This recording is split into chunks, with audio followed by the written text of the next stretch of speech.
Que el Señor le bendiga, que tenga muy buen día. Estoy muy contenta de que continúe con este proyecto de la lectura del Antiguo Testamento durante este año 2020. Recuerde que son 4 capítulos diarios. Como le mencioné en el video anterior, si está atrasado con la lectura, pues nunca es tarde para ponerse al día. Puede empezar hoy. En este video quiero hacer una pequeña introducción al libro del Éxodo. Si usted ha venido siguiendo estos videos, si usted ha venido leyendo desde el Génesis, usted recordará que en la introducción al Génesis yo le explicaba que el Pentateuco significa 5 tubos o 5 rollos, ya que se cree que en la antigüedad el Pentateuco era un solo libro. Es decir, que los primeros 5 de la Biblia, libros de la Biblia que nosotros conocemos, en realidad es uno solo. Sin embargo, esto es irrelevante para nosotros, pero por cuestiones de estudio fue dividido de esta manera y es bueno tener un conocimiento de cómo ha ido evolucionando o cómo fue inicialmente escrita la Biblia. Ahora vamos a entrar en el segundo rollo o en el segundo libro de la Biblia, que es el Éxodo. ¿Y qué es lo que vamos a encontrar en este libro? Bueno, pues algo importante para tener presente es que en el libro de Éxodo se nos cuenta la historia de cómo fue el nacimiento, la formación, la vida de Moisés. ¿Quién fue Moisés? Pues Moisés fue el escritor de estos primeros 5 libros de la Biblia. Entonces es aquí en el Éxodo en donde encontramos la historia de su nacimiento. Algo también importante e imprescindible de recordar acerca de sobre qué nos habla el libro del Éxodo, pues como su nombre lo dice, Éxodo significa salida o partida. Y este libro lo que nos explica es cómo fue la salida del pueblo de Israel de Egipto.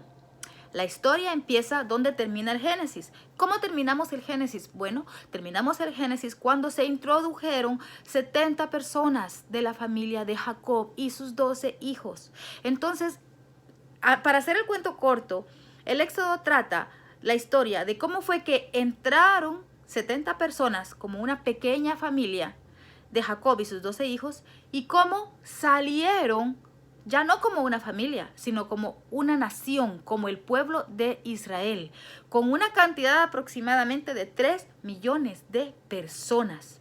¿En cuánto tiempo? Bueno, pues el libro del Éxodo abarca aproximadamente 431 años. Entonces quiere decir que dentro de esos 400 años entraron 70 personas y se multiplicaron hasta llegar a ser 3 millones de personas. Pero en ese proceso, a pesar de que entraron con grandes privilegios, con la ayuda de José, si recordamos en la historia, que era el gobernador de Egipto, entraron con muchos privilegios, fueron ubicados en una región muy especial de Egipto, pero con el transcurrir del tiempo fueron convertidos en esclavos. Entonces, al final de 431 años, Dios los ayuda levantando a un líder llamado Moisés, que fue el que los guió y los sacó de la esclavitud que había en Egipto. De eso nos habla el libro del Éxodo. También durante estos videos que voy a estar hablando acerca del Éxodo, ¿de qué trata? Bueno, pues trata de la esclavitud de Israel y la preparación de Moisés, la redención divina de Israel, el viaje de Israel por el desierto al monte Sinaí. Aquí en el Éxodo es donde encontramos los 10 mandamientos.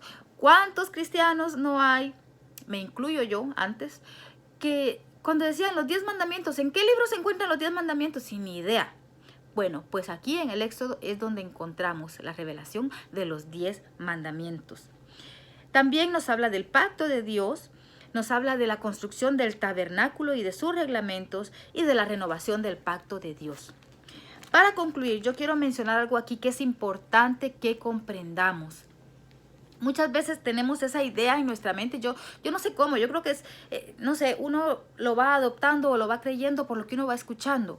Y utilizamos los cristianos esta expresión, el pueblo elegido, el pueblo escogido por Dios. Entonces tenemos, o al menos en mi caso, la idea de que el pueblo judío es un pueblo especial y que es de cierta manera como que superior a los demás pueblos o a nosotros.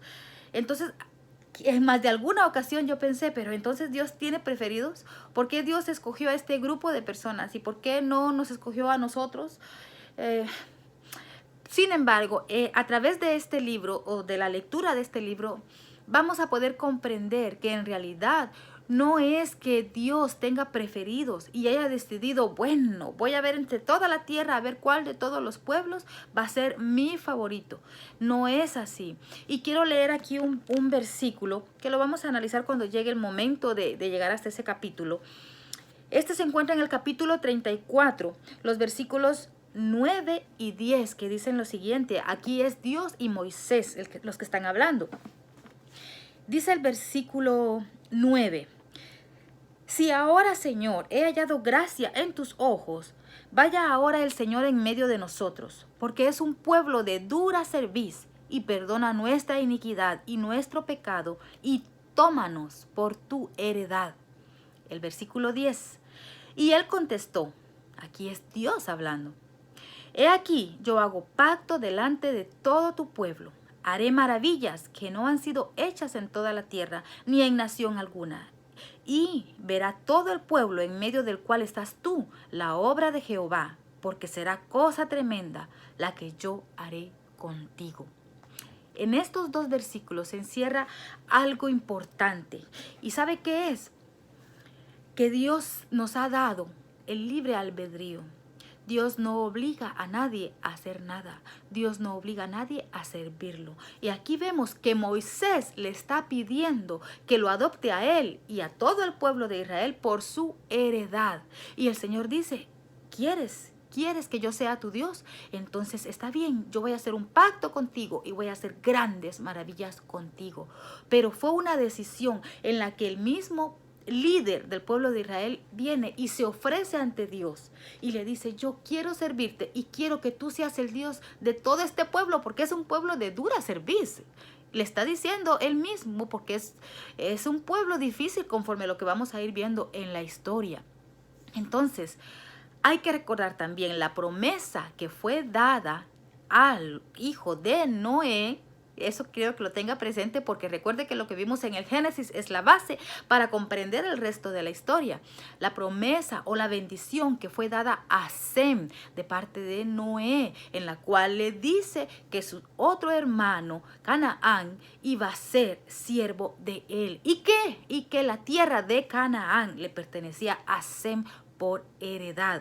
¿Por qué es importante recordar esto? Porque vamos a ver que cuando Dios saca al pueblo de Israel de la esclavitud en la que se encontraba en Egipto para llevarlo a la famosa tierra prometida, no se trata de que Dios los va a llevar a ellos porque ellos la merezcan, sino porque ellos están cumpliendo una promesa, una herencia que fue dada cientos de años atrás a el hijo de Noé llamado Sem.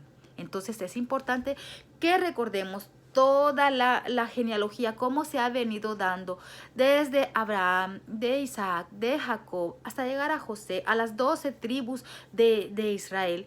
Y recordar que Israel inició como una familia con Jacob y sus 12 hijos y 70 personas que entraron en Egipto, y al momento de salir de la esclavitud ya eran una nación. O sea que en el Éxodo vemos esa transformación de ser una familia a ser una nación, a la nación que al día de hoy conocemos como la nación de Israel. Así que no se desanime, sino que por el contrario, enriquezcamos nuestro conocimiento de la palabra de Dios, porque al entender la palabra, entenderemos cuáles son los propósitos y los planes que Dios tiene para nuestra vida, y los podemos aplicar a la actualidad. Así que sigamos leyendo la Biblia. Que el Señor le bendiga.